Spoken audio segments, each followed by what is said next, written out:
Hi guys. So just to recap on what we learned in previous class. So employment creates living standards. So it increases living standards. Promotes economic growth because when more people work, more output, more GDP. Okay. Revenue, tax revenue increases because when there's more people working, they pay income tax and profit tax. Okay. It reduces the financial burden of the government and opportunity costs so that they don't have to pay the welfare benefits. It prevents brain drain. Brain drain means when there's more skilled and talented people leave the country, that's where country faces brain drain.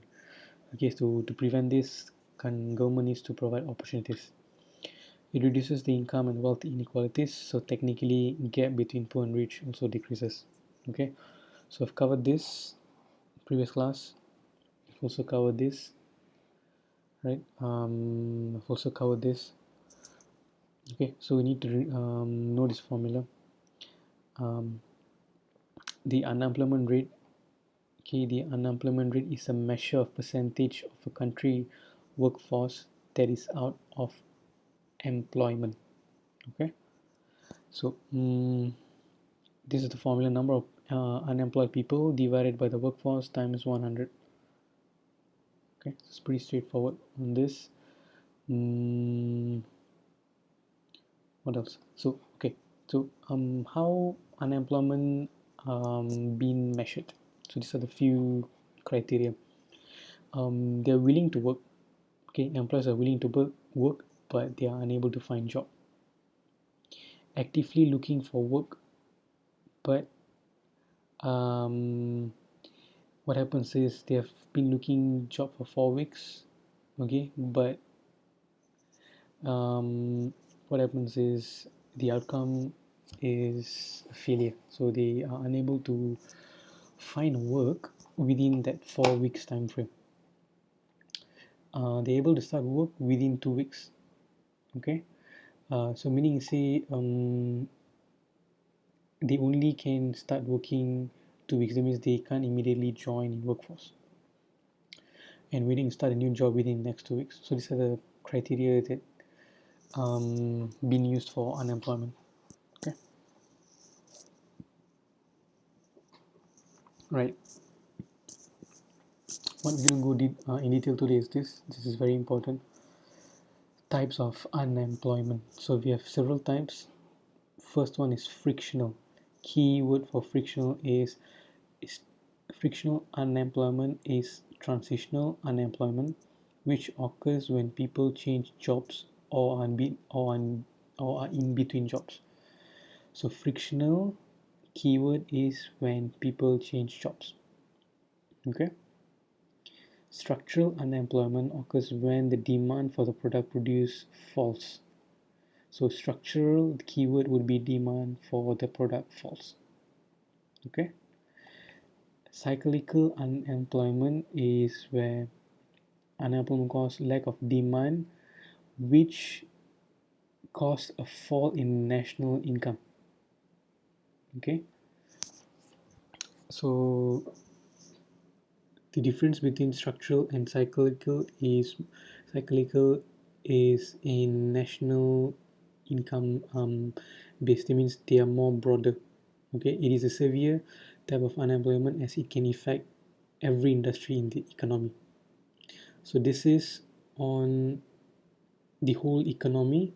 This is on a particular product. Structural is for particular product. Cyclical is for the industry. In the whole economy. Okay, so there's a difference.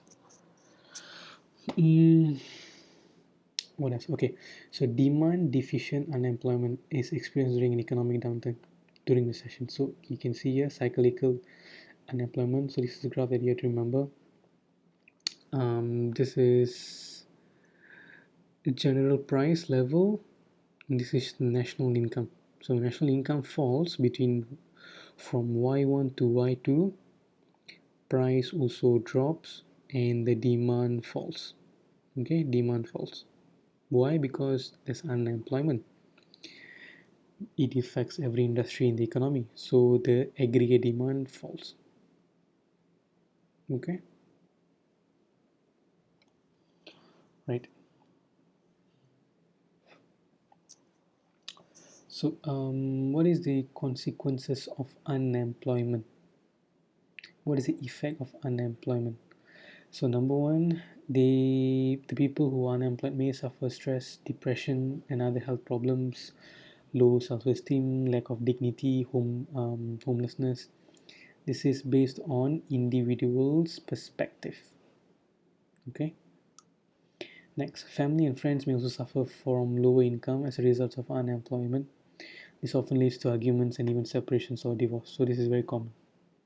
Okay.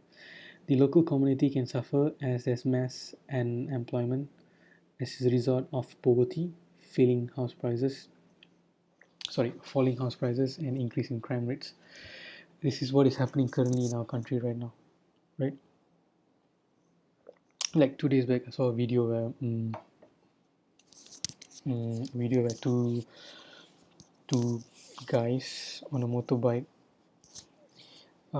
It's a snatch thief video where they actually just took a handbag from a lady, and literally the car cam was recording. So because our country is facing economic downturn, many people are jobless without salary, so crime rate definitely will increase. Firms loses out as their lower level of consumer spending, investment, and profits. So firms will expect losses. So business failure, bankruptcy can happen during high unemployment. Okay. Government may face higher expenditure on welfare benefits and healthcare for the unemployed. So this is what government is doing right now. Governments are giving many subsidies to people them um, to help people to sustain monthly living. So government needs to spend a lot for this. Okay. Next, taxpayers tend to lose due to the opportunity cost of unemployment. So this increases reliance on taxpayers' money to finance unemployment welfare benefits. So during in certain circumstances where government heavily depends on taxpayers, so tax rates are being charged. So this normally will be suffered by the high income earners. Okay, and unemployment also causes fall in international competitiveness. Okay, so just put a star here. Okay, just try to remember this few. It'd be better if you do flashcards on this. Okay, policies to reduce unemployment. Fiscal policy, we've learned this. Fiscal policy deals with taxation and government spending. So, how to tackle this? It can be used to tackle unemployment caused by demand-sided issues such as cyclical and structural unemployment. So, what can be done is tax cuts and increase government spending. So, when you cut the tax, when government increases spending, this boosts the level of consumption, okay, and investment in the economy. So when there's unemployment, you cut the tax. Why? Because it boosts the level of consumption, investment company goes up, and producers will be motivated to produce more. So if you want to produce more, you need people, you need manpower. So there's job opportunities. Okay. Monetary policies. Okay, monetary policy deals with interest rate.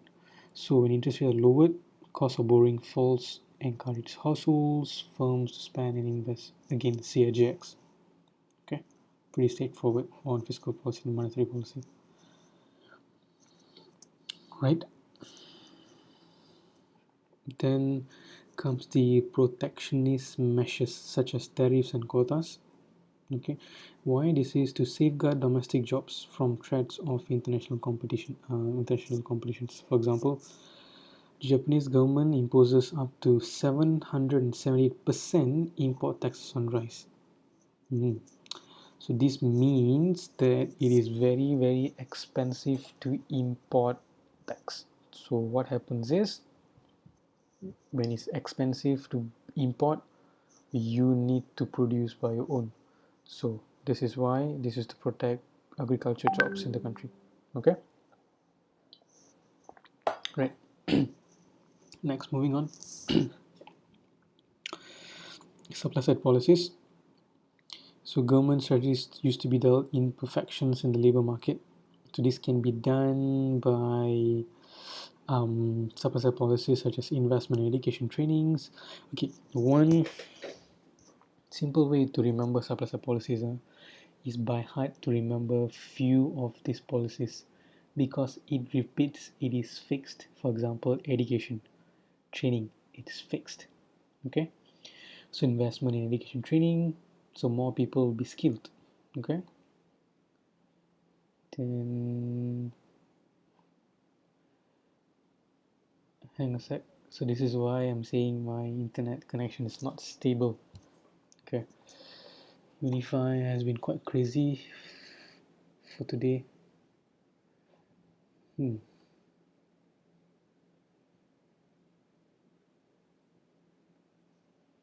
Okay, so education and training, reduction in trade union power. So this means that labor unions are not in such a strong bargaining positions to obtain higher wages. Okay, so the demand for annual pay rise also decreases. Okay, so this gives and produces an upper hand to spend more on bringing in more investments and increasing the capacity of production. Okay. Next is incentives. Incentives can be offered to firms and trainings. Okay, incentives is in the form of money.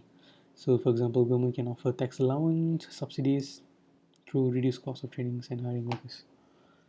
Next is reducing welfare benefits. Simple as um, because welfare benefits makes people lazier.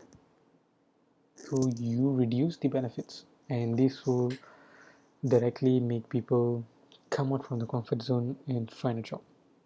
Okay,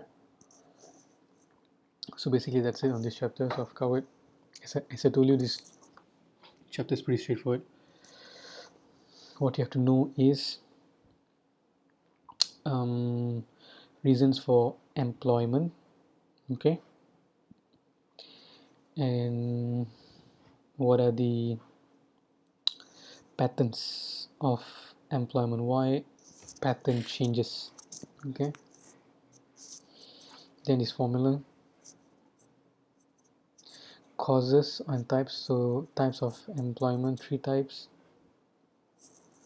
What are the consequences, what are the impacts of unemployment, and what are the policies to reduce unemployment. This and this very popular. Put a star here. Okay,